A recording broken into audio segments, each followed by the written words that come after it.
Bismillahirrahmanirrahim. Assalamualaikum warahmatullahi wabarakatuh dan salam sejahtera untuk kita semua.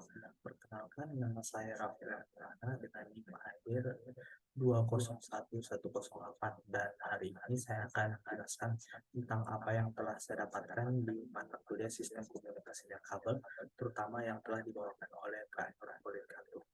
Jadi yang pertama saya menekankan bahwa pada mata kuliah Sistem Komunikasi dan Kabel adalah penjelasan atau deskripsinya tentang bagaimana komunikasi dapat terjadi tanpa adanya media fisik atau hanya berbasis pada gelombang elektromagnetik. Ini dilakukan pada beberapa media, namun untuk yang difokuskan pada yang dijelaskan oleh Kak Nurul adalah sistem komunikasi dan kabel pada ranah komunikasi seluler. Mungkin pengantar singkat saja, komunikasi seluler adalah sistem komunikasi di mana sebuah perangkat memiliki teknologi seluler yang umumnya kita kenal pada saat ini sebagai SIM card. SIM card ini membagi sebuah region menjadi beberapa zona yang dihandle oleh menara transmission tertentu yang berkomunikasi secara dua arah dengan SIM card dengan SIM card atau perangkat seluler yang berkorespondensi. Pada awalnya komunikasi seluler tidak seperti yang telah kita rasakan saat ini. Sistem komunikasi seluler yang kita rasakan saat ini merupakan kemajuan dan hasil evolusi dari generasi-generasi sebelumnya.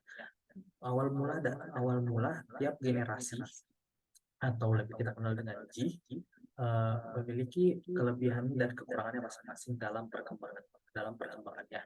Kita saat ini berada di titik di mana mayoritas perangkat device yang memiliki teknologi seluler umumnya menggunakan 4G. Namun telah terbuka jalan beberapa perangkat memiliki generasi kelima atau 5G, dan bahkan di beberapa negara generasi ke-6 sudah dikembangkan, walau belum di, di diperjualbelikan atau diimplementasikan secara komersial. Baiklah, kita mulai dari awal mulanya, first G atau generasi pertama. Generasi ini merupakan komunikasi seluler yang diperkenalkan pada tahun 1980-an. Teknologi ini menggunakan sistem yang analog, berbeda dengan generasi-generasi setelahnya yang menggunakan sinyal digital atau diskrit, terutama karena sinyal digital ini lebih efisien dalam menangani noise dan lebih mudah untuk ditransmisikan, dan terutama digunakan untuk pelayanan suara.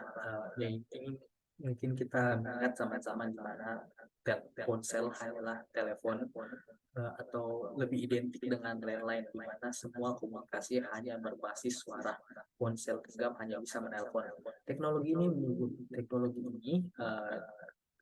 contohnya adalah sistem AMPS, Advanced Mobile Phone System di Amerika Serikat. 1G memiliki kecepatan transfer data yang sangat rendah.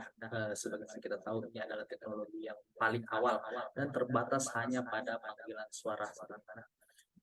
Pesan-pesan diskrit, video, foto, dan sebagainya lebih efisien dikirimkan secara data digital. Lalu setelahnya terdapat generasi kedua atau muncul pada tahun 1990-an, dikenal sebagai 2G yang menggantikan teknologi 1G. Teknologi ini menggunakan sinyal digital yang memungkinkan penggunaan pesan teks SMS, pengiriman karakter pertama selain panggilan suara. Standar 2G yang kita kenal dan sampai saat ini digunakan adalah GSM, Global System for Mobile Communication. Walaupun selain GSM juga terdapat sebuah chip atau SIM card yang berbasis CDMA, Code Division Multiple Access, namun ini tidak sepopuler GSM di Indonesia. 2G memberikan kecepatan data yang lebih tinggi dan memungkinkan pengiriman data selain suara yang membuka potensi yang tidak terbatas. Namun 2G ini kecepatannya masih rendah dan jumlah data yang dikirim pada suatu transmisi ini tidak banyak karakter yang dihentikan terbatas. Lalu selanjutnya ada 3G. Generasi ketiga diperkenalkan pada awal tahun 2000-an. Hampir semua pengguna smartphone saat ini kemungkinan telah merasakan atau melewati generasi ini. Ini menghadirkan koneksi internet yang lebih cepat dan mendukung aplikasi multimedia seperti video streaming dan internet mobile. Walaupun demikian, 3G ini kecepatannya masih lebih rendah dibanding 4G dan masih menggunakan sistem UMTS, Universal Mobile Telecommunication System, dan CDMA 2000. 3G menghadirkan peningkatan signifikan dalam kecepatan data dibanding 2G, di mana saat 3G rilis kita sudah bisa mengirim foto, video, walaupun tarifnya sangat mahal dibanding saat ini karena pengiriman data ini belum berbasis IP atau internet protokol. Lalu 4G generasi keempat, generasi yang mayoritas pengguna sistem komunikasi seluler nikmati saat ini, muncul di pertengahan tahun 2000-an dan memberikan lonjakan kecepatan data yang sangat besar kepada pengguna. Teknologi 4G seperti LTE, Long Term Evolution, dan WiMAX memungkinkan streaming video berkualitas tinggi, penggunaan aplikasi yang lebih canggih, dan konektivitas yang lebih cepat secara keseluruhan. 4G juga adalah introduksi pertama internet protokol, di mana kita dapat melakukan panggilan berbasis aplikasi yang hanya bekerja pada internet. Mungkin ini meliput call yang kita lakukan pada WhatsApp, aplikasi sosial media lainnya seperti Line dan lain-lain, dan juga yang paling umum kita kenal sebagai Skype. 4G memungkinkan kecepatan pengiriman data yang luar biasa tinggi dibanding generasi-generasi sebelumnya. Namun saat ini 4G masih kurang untuk implementasi tertentu, dikarenakan latensi 4G walaupun sangat rendah masih belum mencapai nol, sehingga 4G memungkinkan untuk komunikasi sesama manusia, namun 4G belum bisa dalam komunikasi di antara mesin, terutama pada mesin-mesin yang akan mengambil tindakan seperti IoT, autonomous system, dan lain sebagainya. Disinilah lahir 5G generasi kelima. Generasi terbaru dalam komunikasi seluler adalah 5G. 5G diperkenalkan secara komersil pada tahun 2019 dan membawa peningkatan yang signifikan dalam kecepatan data, kapasitas jaringan, dan latensi yang sangat rendah, hampir mendekati nol, dengan kecepatan yang jauh lebih tinggi dibanding 4G dan konektivitas yang lebih terjamin. 5G memungkinkan penggunaan teknologi canggih seperti Internet of Things, augmented reality, virtual reality, dan mobil otonom, atau yang seperti saya sebut sesungguhnya adalah mesin otonom. Kenapa 5G lebih baik daripada 4G? Karena pada akhirnya karena ada teknologi yang akan mengabaikan semua pemilihan aksi yang dilakukan oleh manusia, di mana mesin-mesin akan mengambil tindakan dengan sendirinya. Ini termasuk mesin otonomus, augmented reality, dan Internet of Things, di mana setiap perangkat terinterkoneksi dengan internet dan akan saling mengirim informasi dan mampu mengambil tindakan sebagaimana informasi yang telah mereka kumpulkan. Mungkin kita lebih kenal ini dengan sebuah jaringan cerdas dan lebih identik lagi dengan smart city, smart home, dan sebagainya. 5G sangat mendukung ini karena untuk mesin-mesin diperlukan latensi yang sangat rendah agar data yang dikirim dari sensor terkirim hingga bagian pemrosesan, dan data dari ini terkirim ke aktuator dengan kecepatan yang sangat tinggi. Bayangkan saja, bila sebuah mobil mengidentifikasi terdapat kendaraan di depannya, terlambat sepersekian detik saja dapat terjadi kecelakaan, dan ini tidak diinginkan, terutama pada mesin-mesin otonomos, di mana kita memerlukan sebuah generasi dengan kecepatan dan latensi yang mendekati nol. Itulah mengapa saat ini 5G dikembangkan dan beberapa device sudah mulai menggunakan 5G. Lalu selanjutnya, terdapat arsitektur dari sistem komunikasi seluler ini. Saat ini yang tercakup adalah arsitektur 4G, karena seperti yang kita tahu 4G adalah generasi yang paling banyak digunakan saat ini. Walaupun beberapa device telah mendukung 5G, namun kita masih bertajuk pada pada 4G. Uh, yang pertama ada user equipment. User equipment adalah peralatan pengguna yang merujuk pada perangkat seperti smartphone, tablet, atau modem yang digunakan oleh pengguna.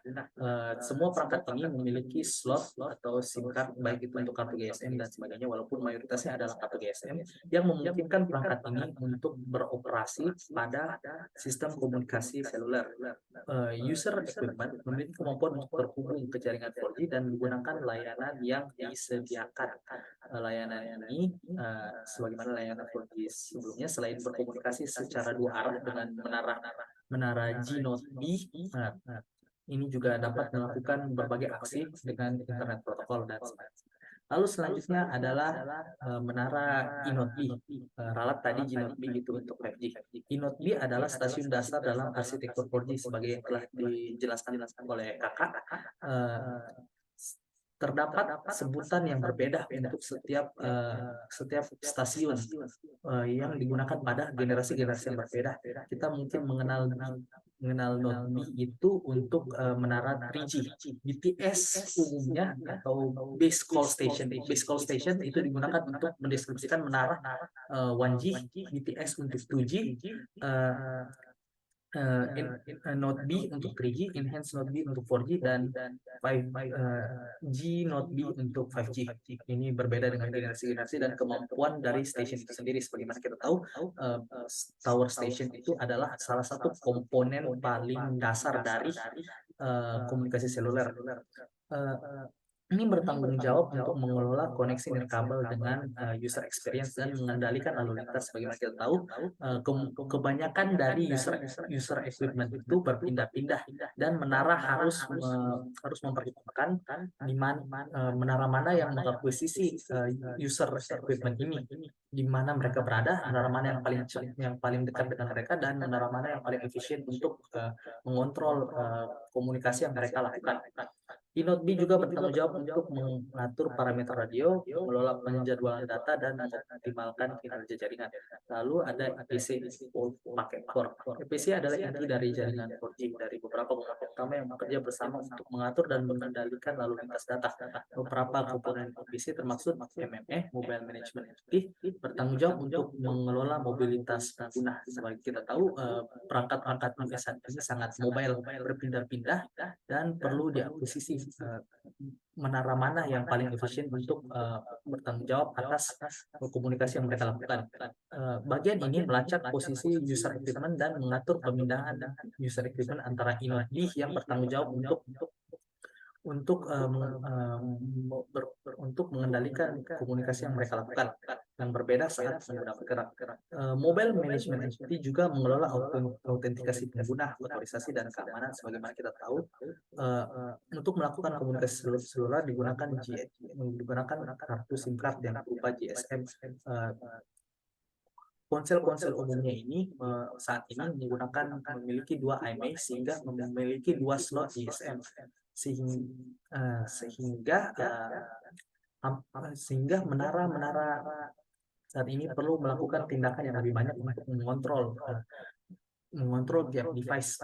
Lalu serving gateway berfungsi sebagai gerbang antara jaringan seluler dan jaringan luar seperti internet.